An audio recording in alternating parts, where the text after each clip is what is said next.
Scooped up across 38 countries and up to 75 flavors, Ben & Jerry's is no pint-sized operation. Its 2 Vermont factories run 24/7, operated by hundreds of flavor makers.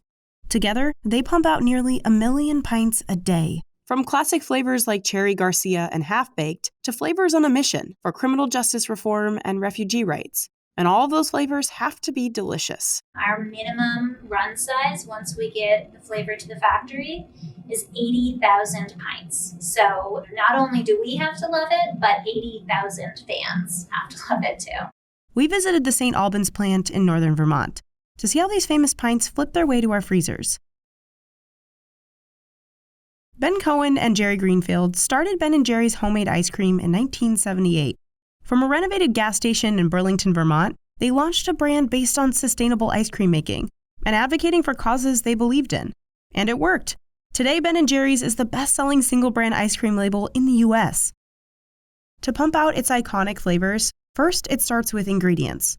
Ben & Jerry's partners with 250 farms globally to source everything from vanilla bean to milk. Milk comes from the St. Albans Cooperative Creamery, just 1.5 miles from the factory. Once the milk's at the plant, it heads to one of these massive 6,000-gallon silos. But before it can be made into ice cream, everyone involved has to suit up, including us. Gowns, hairnets, caps, and boots. To make the ice cream base, the milk heads to the blend tank. Cream, milk, and lots of sugar are churned together. The factory goes through 6,700 gallons of cream every single day. Every ice cream flavor starts with either a sweet cream base or a chocolate base. Next, the mix master will pour in eggs, stabilizers, and cocoa powder if it's a chocolate base. Then it's piped into the pasteurizer. You can't see it happening, but hot steel plates are heating up the mix to kill any harmful bacteria. The newly pasteurized milk is stored in a tank for 4 to 8 hours, so the ingredients can really get to know each other. After making the 2 bases, they'll head to one of the 20 flavor vats to get a flavor boost. We're always coming up with new flavors, hundreds of flavors a year, and we usually narrow it down to about 3 or 4. We really love to bring our social mission values into our naming process. For example, empowerment to talk about voting rights.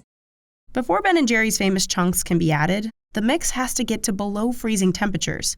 It's pumped through this giant freezing barrel, and when it gets to the front, it's finally ice cream. Along the way, it's quality tested, meaning lucky factory floor workers get to taste the ice creams. Then it goes into the first of 2 freezer visits. When it comes out, it's 22 degrees, and somewhere between the consistency of a milkshake and soft serve. Now for the best part, the chunks. Founder Ben actually didn't have a great sense of smell, which meant he couldn't taste much either. So his big thing was texture. That's why Ben & Jerry's has some of the biggest chunks in the ice cream industry. These chunks end up in flavors like Half-Baked, Chubby Hubby, or the one we're making, Chocolate Therapy. Workers dump in add-ins through the chunk feeder, from brownie bites and cookie dough globs to chocolate chunks, fruits, and nuts. They let us give it a try, but it's not as easy as it looks. Then it's finally time to pack those pints. Workers stack the empty containers into the automatic filler. The machine drops the pints into position and perfectly pumps in ice cream. It can fill up 270 pints a minute. The pints are pushed towards the litter and sealed tight. At this point, 6 pints every hour are pulled off the line for quality testing. Quality assurance personnel first cut pints open. They're making sure the ingredients are symmetrical and there aren't any big air bubbles. There is a small gap, but that's called what we call a functional void. If we saw large voids, it would be concerning. It's actually quite the workout, as you can tell. They also measure the weight and volume of pints to ensure that the right amount of ice cream makes it into each container. So we know the weight of the ice cream, and anything below 460 is not passable. Now back to the factory line. It's now time for the pints to take a second spin in the freezer. The ice cream has to get even colder, down to minus 10 degrees. The pints travel along the spiral hardener, a corkscrew-shaped conveyor belt inside a freezer. With the wind chill, it can get up to minus 60 degrees in there. After 3 hours, the pints are finally frozen and ready to be packaged.